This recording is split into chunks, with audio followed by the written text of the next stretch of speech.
இந்தியாவில் கொரோனா தொற்று மீண்டும் பரவி வருகிறது. வீரியம் மிக்கதாக உள்ளதா இந்த கொரோனா? இது குறித்த ஒரு செய்தி தொகுப்பை தற்போது பார்க்கலாம்.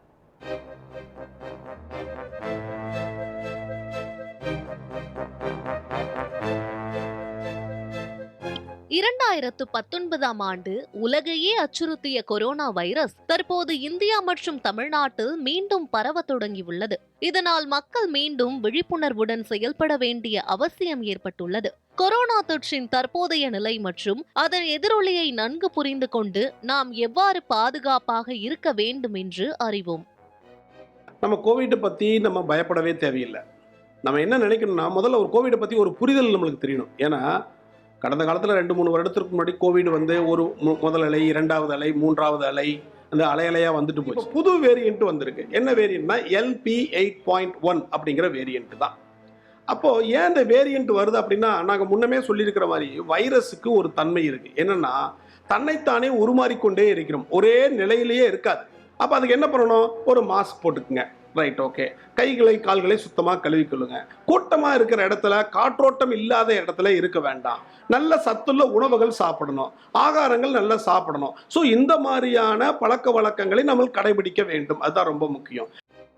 முதலில் கொரோனா என்ற வைரஸ் முதன்முறையாக சீனாவின் நகரத்தில் கண்டறியப்பட்டது. சிறிய வடிவிலான இந்த வைரஸ் ஆரம்பத்தில் உடல்நல குறைபாடு உள்ளவர்களையே தாக்கியதாலும் பெரும்பாலும் ஒருவித புறக்கணிப்பு நிலவியது. ஆனால் நாட்கள் போக போக இந்த வைரஸ் தன்னுடைய வீரியத்தை அதிகரித்து முதலில் அண்டை நாடுகளுக்கும் பிறகு இந்தியாவுக்கும் பரவ தொடங்கியது. குறிப்பாக 2020இல் இந்த வைரஸ் இந்தியாவில் பெரும் பாதிப்பை ஏற்படுத்தியது.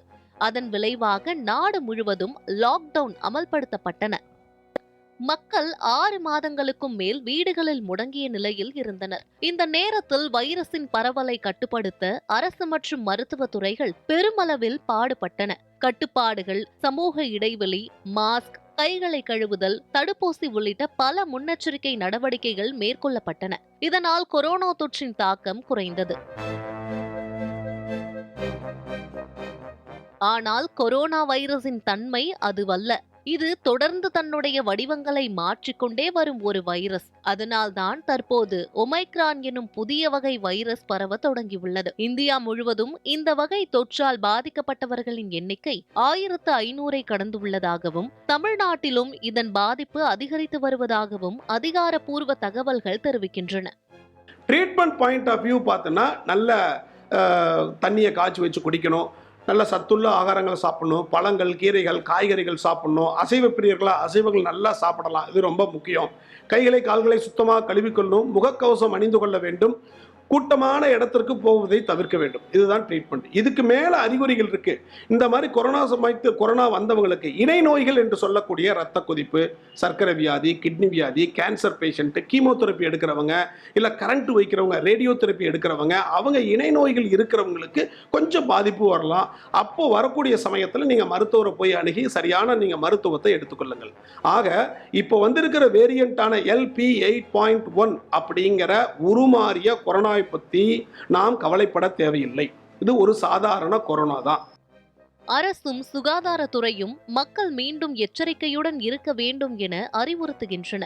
இது பெரும் பாதிப்பை ஏற்படுத்தும் வகை அல்ல என்றாலும் பாதுகாப்பு நடவடிக்கைகள் அவசியம். முக்கியமாக மக்கள் கூடும் இடங்களில் மாஸ்க் அணிவது, கைகளை அடிக்கடி கழுவுவது, தேவையில்லாமல் கூட்டங்கள் மற்றும் பொது இடங்களில் செல்லாதிருத்தல், இணை நோய் உள்ளவர்கள் குழுவை தவிர்த்தல் போன்ற நடைமுறைகள் கடைபிடிக்கப்பட வேண்டும். அதேபோல கர்ப்பிணி பெண்கள், குழந்தைகள், மூத்த நபர்கள் மேலும் பாதுகாப்புடன் இருக்க வேண்டிய அவசியம் உள்ளது. தொற்றின் அறிகுறிகள் இருமல், சளி, காய்ச்சல், தொண்டை எரிச்சல், உடல் சோர்வு, வயிற்றுப்போக்கு போன்றவை தென்பட்டால் உடனடியாக மருத்துவரை அணுகி சிகிச்சைகளை பெற வேண்டும். தனிமைப்படுத்தி இருக்கவும் பொது சுகாதாரத்துறை அறிவுறுத்தியுள்ளது. தற்போதைய நிலைமையில் அரசு தடுப்பூசி எடுக்க வேண்டிய அவசியம் என்கிற அறிவுறுத்தலை வழங்கவில்லை. இருந்தாலும் சிலருக்கு மட்டும் இந்த வைரஸ் பாதிப்பை ஏற்படுத்தும் எனவும் அவசியமான இடங்களில் அரசு மருத்துவமனைகளில் கொரோனா வார்டுகள் தயார் நிலையில் வைக்கப்படுவதாகவும் கூறப்பட்டுள்ளது. அரசு எடுக்கும் நடவடிக்கைகளை புரிந்து கொண்டு ஒத்துழைப்பதுதான் தற்போதைய சூழலில் நாம் செய்ய வேண்டிய முக்கியமான கடமையாக இருக்கும். நியூஸ் 7 தமிழ் செய்திகளுக்காக ஒளிப்பதிவாளர் கலைவாணனுடன் செய்தியாளர் லக்ஷ்மணன்.